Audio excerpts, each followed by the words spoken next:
Majority of women with naturally curly hair, or women in general, are suffering from the same thing: protein overload. There are countless amounts of women contacting me about protein overload, excessive protein overload, because they had low porosity hair and got a keratin treatment that they weren't supposed to get from henna, the lock method, apple cider vinegar, coconut oils, and so many other things. If you are a person who is experiencing protein overload, or you have in the past, or you think it could happen, or you just want to avoid it altogether, stick around to the end of this video.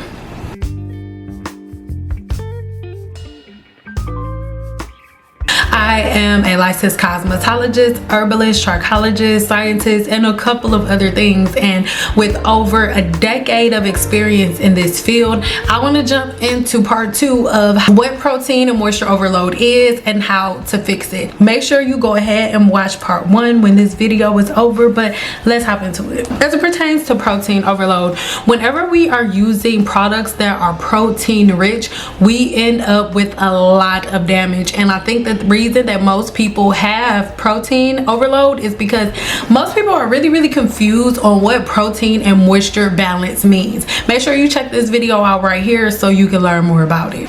Now again, your hair shaft is made up of keratin. If you want to know more about how the hair shaft is made, as I broke it down like in as much detail as I possibly could, go watch this video first and then come back here.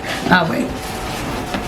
Okay, you back good. Okay, so most people get confused because they think that whenever somebody says they're giving you a protein treatment, that means that they're giving your hair protein, but it's like a play on words. Everything in hair kind of is. By saying you're getting a protein treatment, you're saying that you're treating the protein that is your hair, because your hair is produced of your hair is made of a protein called keratin. So when you're getting a protein treatment, as a licensed cosmetologist, I am treating the protein that is your hair. That's what a protein treatment is for. And what a protein treatment does, it goes within the hair shaft and it repairs any vacant spots, any weak points within the hair shaft, right? It's just repairing the protein that is my hair. That's why things like henna, a lot of people like henna, they think it's temporary and they think it does all these amazing things, but in reality, henna is not a protein, but a protein treatment. Henna is a protein treatment, and so go look at this video here where I break down exactly what henna is. This particular molecule within henna actually links to the disulfide bond within the hair shaft and lives there forever. And the more of it you link to the hair, it gives your hair like an illusion of being like thicker and fuller, but over time it ends up breaking the hair shaft down. Why? Because it puts excessive weight on the protein that is your hair. So when we're talking about protein treatments, most people are confused, and I'm not judging you, because I'm one of those people that were confused too, just like you're probably confused to why my hair is different. But what had happened was, when I was filming that video, my battery, new day, same information. It's not a big deal. Let's keep going. When we're talking about protein treatments, one thing that people confuse, like for example, most people think Olaplex is a protein treatment, but Olaplex is a bond reconstructor, and bonds make protein. So there are 3 layers to the hair shaft: cuticle, the cuticle, the cortex, and the medulla. When we're talking about Olaplex, we're talking about the cortex of the hair shaft. That's where your bonds live. But when we're talking about protein treatments, we are talking about the cuticle of the hair shaft. The cuticle of the hair shaft is constructed of dead hair cells. This is where some people get things confused when they say the hair shaft is dead. The hair shaft is not dead, but that top layer of the hair shaft is the cuticle. It is constructed of dead keratin cells that are laid on top of each other, and these dead keratin cells are laid differently on different people. You know, when people say everybody's different, you're right, everybody's different to a certain extent. Porosity is one of those different things. Everybody has a different level of porosity depending on how those layers of the cuticle are laid. Now, when we are talking about porosity, right, Low porosity has a cuticle that is really, really tight. High porosity has a cuticle that is wide open. I have high porosity hair. And normal to medium porosity hair is a porosity that isn't too tight, it isn't too loose. It is the perfect flow of oxygen. Normal to medium porosity hair is a porosity that isn't too tight, it isn't too loose. It is the perfect flow of oxygen and moisture, allowing your hair to easily absorb moisture from your environment and whatever hair products that you put on it temporarily, as well as the inside of the body being able to release toxins and impurities as it needs to. When you have a damaged hair shaft, when you have a slightly damaged hair shaft, for example, like I said, me being in the hair industry over a decade, if I had a client who had minor damage, just meaning their hair shaft was slightly damaged, we would necessarily need to do a Olaplex treatment treating the cortex of the hair shaft. I'm just going to do a protein treatment, which is very minute, treating the cuticle, but it is very complex because understanding that the hair shaft, understanding what protein treatments are for and what bond reconstructive treatments are for allows you to understand when you are supposed to and when you are not supposed to use a certain product depending on your porosity. And this goes into protein overload and people with low porosity hair having massive breakage and damage from using protein. Now, the purpose of a protein treatment is to reinforce the cuticles on the hair shaft. Sometimes protein treatments are formulated with like keratin or collagen. So protein treatments do contain protein, but artificial protein, right? Proteins that mock or mimic the hair shaft's natural protein, that top layer, the cuticle. So if you have a damaged cuticle in any way, shape, or form, whether this is from over manipulation, whether this is from heat styling, protein overload, hydra fatigue and things, not protein overload, but hydra fatigue and things of that nature, you may have a weakened cuticle. So depending on the porosity of the hair shaft, for my clients, I would go ahead and give them a protein treatment to reinforce the damaged cuticle layers. Remember, this is only for a person who has slight damage. Now, if your cuticle been bust wide open and it look like this, girl, like a protein treatment is not gonna help. You need to cut that off and just start over. Your hair is not like your ovaries. When you mess them up real bad, you get some new hair. But girl, when it's this bad, you need to cut it off. Outside of that, right?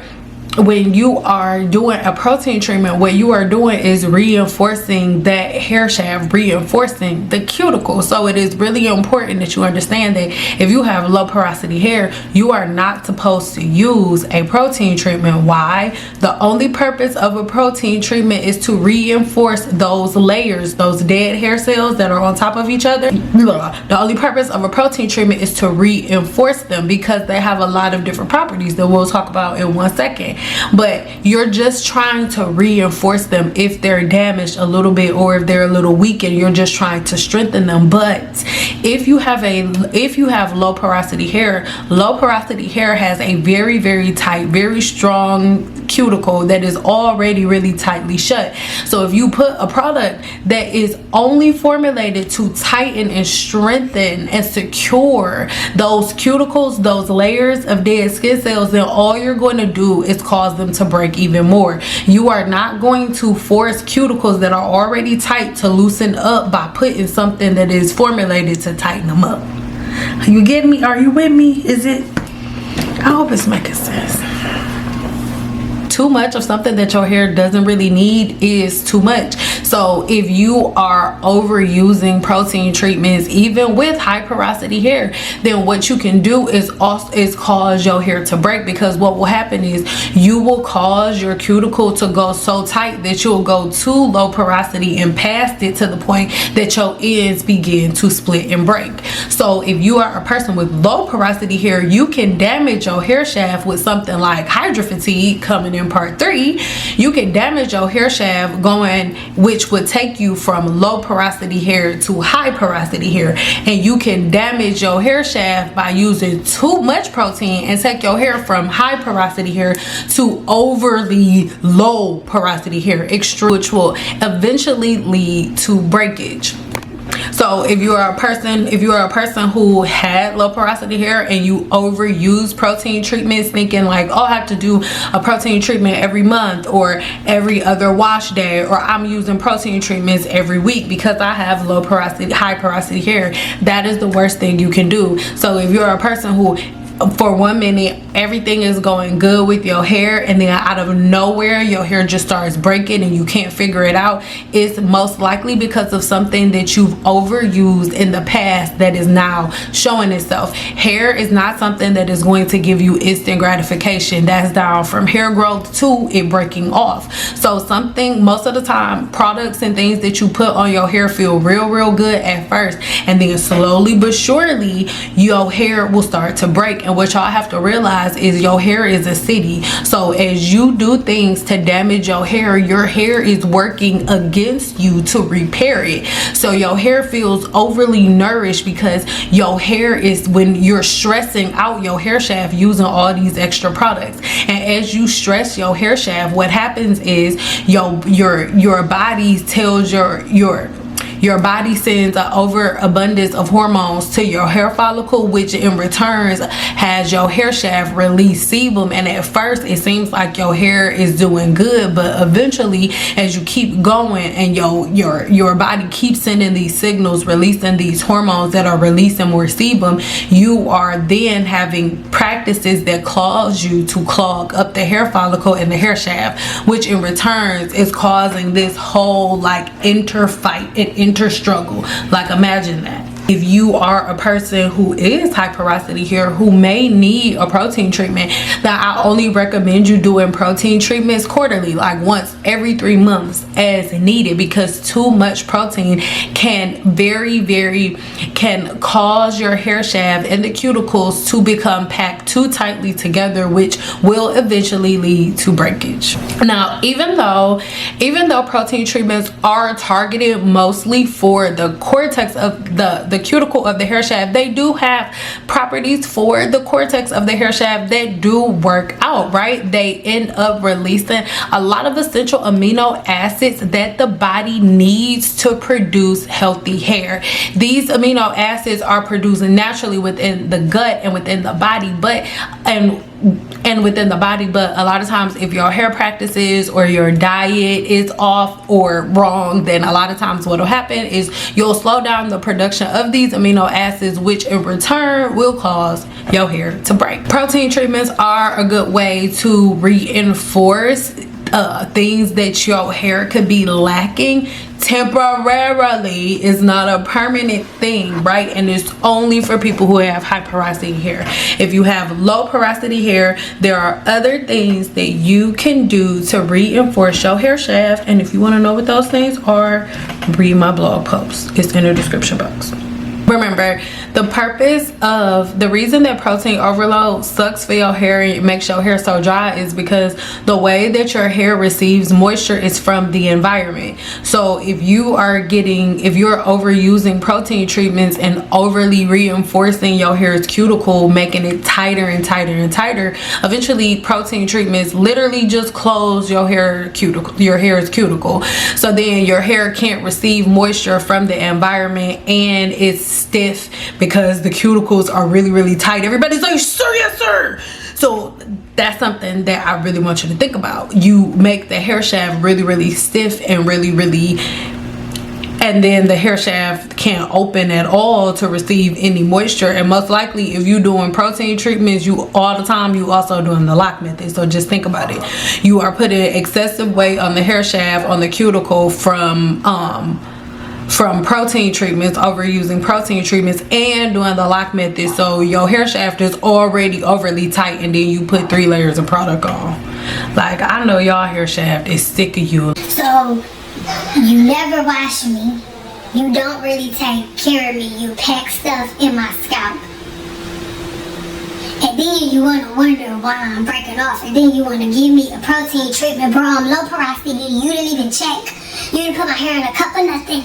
And then you putting these protein treatments in my head that's making my booty cheeks even tighter than they already was, bro. I ain't boo-boo about 6 months. And then if the protein treatment is not enough, then you're gonna put 3 layers of product on top of me. Like, Are you focusing on protein? You completely ignore moisture, and you are really under the illusion that you can shut the cuticle really tight with a protein treatment and then put a product on it as if your hair can absorb any of the products. You just did a protein treatment. Whatever you put on the hair shaft after the protein treatment is not getting in there. All right, so that's something that I really want you to get. It's literally an oxymoron. Like, you're wasting so much money and you don't even realize it, because most of the products that you're putting on your hair can't even penetrate. One thing that is really important is the loss of elasticity. By you continuously doing protein treatments, you take away the hair's elasticity, and that's anytime you do a protein treatment, you take away a little bit of your hair's natural elasticity.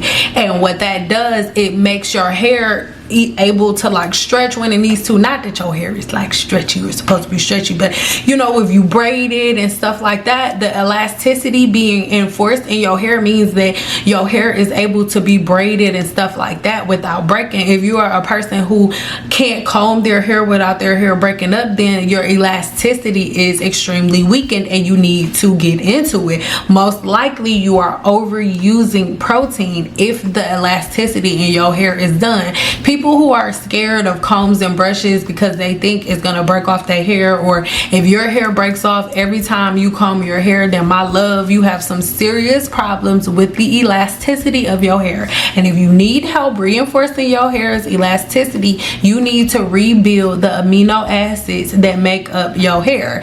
And the perfect ebook for that is this one right here. In this ebook, I explain to you exactly the exact amino acids that go into making your body's hair, skin, and nails, how the body produces them, and how you can get it from an outside source, and what outside sources you can use, so that way you have the perfect amount of amino acids to produce healthy hair, skin, and nails, and to reverse anything that can be going wrong due to any health deficiency. So check that ebook out. So hope this makes sense. Don't want to ramble on too long, but I hope that this helps you better understand the difference between a protein treatment and a bioreconstructive treatment. If you want me to go deeper into bioreconstructive treatments, then let me know in the comments below and I will do that. But again, check all of the links in the description box below so you can head over to my blog and see a little bit more about what I have to say on the topic, and so you can get all of the resources that you need to fight your protein overload, because it is not the end of the world. So again, everybody pay attention, because a lot of people be like, oh well, you said all this, but how do I fix it? Listen, it's complex. I'm a scientist, and if you want to know exactly how to fix it, it is free 99, make you feel real fine. Click the link in the description box below, read the blog post, and it'll be over, honey. Over, baby. Chill. Protein overload ain't the end of the world. Remember, it's not like your eggs. You get more hair. You don't get more eggs, you get more hair.